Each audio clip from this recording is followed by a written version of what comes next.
My first run, when I decided to lose the weight, I was, like I said, 297. I was about 32% body fat. And my idea was to run 4 miles for my first run. I didn't know how bad it's gonna fucking hurt me. I used to run before I was fat, and I was like, fuck it, I can do this. I ran a 1/4 mile and walked home. I walked home and sat on my couch and cried. I went to my mom's house, who was about maybe 20 minutes down the road, and cried again in her couch, saying, man, I can't fucking do this shit. I don't know what I'm gonna do. I just got somebody pregnant. My life was just fucked. I was making $1,000 a month. My rent was $810 a month. And my mind just kept fucking with me. And kept fucking, you're not good enough, man. This isn't for you, man. These guys are the baddest motherfuckers on the planet Earth. You're not that. And what it was, and it's kind of funny, I was obsessed with Rocky. Rocky 1 in particular. And when I was a kid, I'd come home every day and I watched this fucking show, Rocky. And I would fast forward with the little VHS tapes to round 14. Round 14 fucked me up like nobody's business. Why? This song came on. When I bought the pull-up record, I listened to the song for 17 hours. It's 2 minutes and 13 seconds. And I'm able to visualize and dream like nobody's business. And I know that I can create a vision that many people can't. And I work for it. So the vision I had was when Apollo Creed beat the fucking shit out of Rocky, beat the shit out of him, he kept fighting. He was a dumb fighter, couldn't read, that was me. Couldn't read, couldn't write, just punchy, everything about him. And Apollo beat the shit out of him. He was in that corner and everybody was saying, stay the fuck down. And him getting up, Apollo Creed raised his arms up in the fucking air, turned around, thought he won the fight. He turns around and sees this guy getting up, and it was the face of Apollo Creed that changed my life. The face of Apollo Creed. It was like, just by that motherfucker getting up, not winning, just by him getting the fuck up, Apollo Creed was champ, he's the best. Rocky had taken his soul, had literally taken his soul. His head goes down, he looks at him like, what the fuck are you? I wanted to be that, not Rocky. I wanted to be the guy that people looked at. I don't care if you liked me or didn't like, I don't care. But said, this motherfucker is gonna keep coming after whatever the fuck is in front of him. I wanted that. I wanted that worse than anything in the world. So that is, I kept picturing me falling down and getting up, and every motherfucker that called me nigger, I was dumb. Even myself, I wanted to feel something besides defeat. I wanted to just go the distance. And that going the distance pushed me to a point of where now I go way past the distance. So you go the first day, you run a 1/4 mile, and then you walk back home, and right. you're upset. How do you move forward? So basically what I did was I came home and I had a chocolate milkshake. I sat down and I gave up. I said, this ain't gonna fucking happen, man. I could lose 106 pounds and I can't even go a 1/4 fucking mile. I started being able to take negative shit and be happy. And this whole, I say what if a lot, it sounds corny and it sounds weak, but it's true. One of the recruiters said there's not many black Navy SEALs. Matter of fact, I was the 36th African-American SEAL in history. It's in over 70 years. Because the fucking water, you know, right. I mean, people get mad at me. It's fucking true. Just get over it. And so I was like, man, what story would it be if my fucking fat, dumb, lying to be friends with people, insecure ass can overcome this shit? And that what if mentality, like that dreamer mentality, just would always fuel me. It would just fuel me, man. What if I can be a SEAL, man?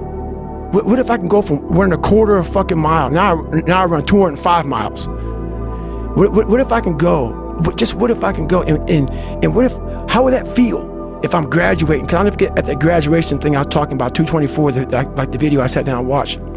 This commanding officer stood up and he said to the graduation, guys who are graduating buds, like 18 of them, he said, we live in a society where mediocrity is often rewarded. And he went on to say something about these men detest mediocrity. And I wanted to be a man that detests mediocrity.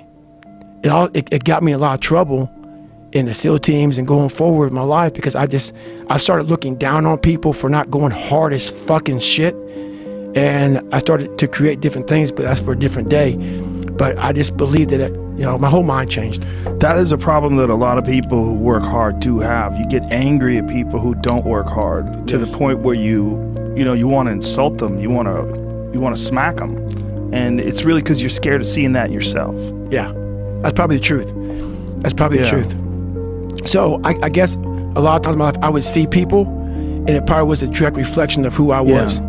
And I would get mad at them, but in reflection, it's probably just be getting mad at myself. Yeah, that's for me, 100%. When I see people that are half-assing things, I get terrified of seeing that in myself, and I get mad at them. Right. And it's not a good way to handle it. No. But it's natural because you're just terrified of seeing that trait. Right, and it cost me. So you come back, you do the quarter mile, right? You walk back home. How do you regroup? So what I did, I sat down there and I put Rocky in.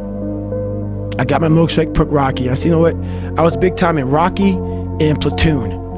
Why Platoon? I love to see people who were getting beat down, and there's scenes. There's scenes that just drove me, and people in my Hell Weeks, I was in 3 of them, they'd always hear me singing these songs, humming these songs in torturous situations. When everybody's quitting this fucking code, I would be somewhere gone. Somewhere fucking gone, and somewhere fucking dark as shit. There's a scene in Platoon when Barnes shoots Elias, and they think Elias is dead, and the choppers are taking off, and Charlie Sheen's asking, Tom Berenger, where's Elias? Where's Elias? William Dafoe. Oh, I found him back there dead somewhere.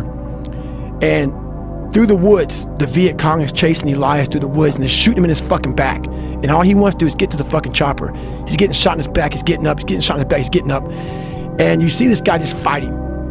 I love the fucking guy who just fucking fights. And so I put these things in as reminders that you're gonna have to fucking suffer, man. This fucking .25, man, man, you're gonna have to fucking suffer. To go from this fat, insecure motherfucker to one of the best guys on the planet Earth, this journey is gonna take something that is going to be incomprehensible to most people. And these different visualizations, how I visualize them in my self-talk, it became so nasty and dirty that I almost liked the fact that I went .25. So it became from being defeated to like, man, all right, motherfucker, maybe the Marvin go .75. It just became this different mindset. I turned negatives into positives. So I would take it like, who would even think about doing this? So I would sit on my couch saying, who at 297, who can't fucking swim that great, who's scared of the fucking water, would have the fucking balls? Who had the balls to fucking man up, quit a job, and go and just put everything on himself? So it's how I started talking to myself and putting myself in a whole different category, and that would fuel me the next day, and I just kept using that as fuel. No one would do this shit. No one would do this shit. You're the baddest motherfucker around. You're the baddest motherfucker ever lived. And I just kept fueling me with the right kind of message that I needed to hear, that I was never telling myself. And through time, it became reality to myself. So you start out on the first day, and then do you start running again the second day? Yeah, the second day I went right back after it again. But I started realizing I can't run that far. Right. So what I did was I became damn near a professional cyclist with the miles I put on the bike. So whenever I watched TV, I had to be doing something. So I was riding the bike. I rode a bike a lot to lose the first initial kind of weight, because my bones were just hurting so bad. My body was just broken. And I learned to get over that also. And I tried to swim a lot. I wasn't a great swimmer, but putting fins on kind of equalized my body. I wasn't so negative buoyant. So I started finning a whole bunch. And I spent hours in the pool, trying to get more and more comfortable. Not because I was going underwater. I was so scared of the water that I had to live in the water. I had to become one with the water. So going to the pool used to scare me. So I went to the pool an awful lot. And then the bike got easier. I was able to run more. I went from like 1 mile. 1 mile was a great accomplishment. 2 miles, and then from 2 to 3 was a big one. Then I went from 3 to 6. And then like they have a warning order that they give people to get ready for buds. And the whole thing was running 6 miles 5 days a week. And that was my goal. And so I failed, I go back to scratch. I use some positive motivation. I have like one day where I'm like fucking defeated. But I started realizing this is part of the process. This is part of the journey. I had to realize this is part of my process versus just saying, like I used to, I'm just not good enough. If I'm not good enough, we always say that shit. I'm just not good enough, and then we try something else. I'm gonna fucking make myself good enough. And that became my mentality. I'm gonna make myself good enough. And so I'm misunderstood a lot, but that's all it came down to. I made myself good enough. And the days I couldn't run that far, the next week, I would do 2-a-days. So like on the running, if I ran a quarter of a mile, I wait a fucking couple hours, it'd haunt me, bother me. I try to run a half a mile the next time, same day. You can do more than this. If I had to walk, I had to walk. It just became just a process of grinding and grinding, and grinding is not even a good word for it. It's not even a good word for it. And just going further and further. And then when I got through running, I go to the bike, I go to the pool. If I got tired somewhere, my legs were tired, I go to the gym, and I developed this crazy workout where I was doing volume, like 200-300 reps of like very lightweight. People always say, how come you don't have any like loose skin? My workout routine in the gym became sick. It became sick. I was just doing 200-300 reps, 400 reps on like chest, just like for one simple exercise, the bench press. And I rack it, get back on it, just rep it out, trying to burn as many calories as I can, build that muscle mass. And I just became obsessed with it.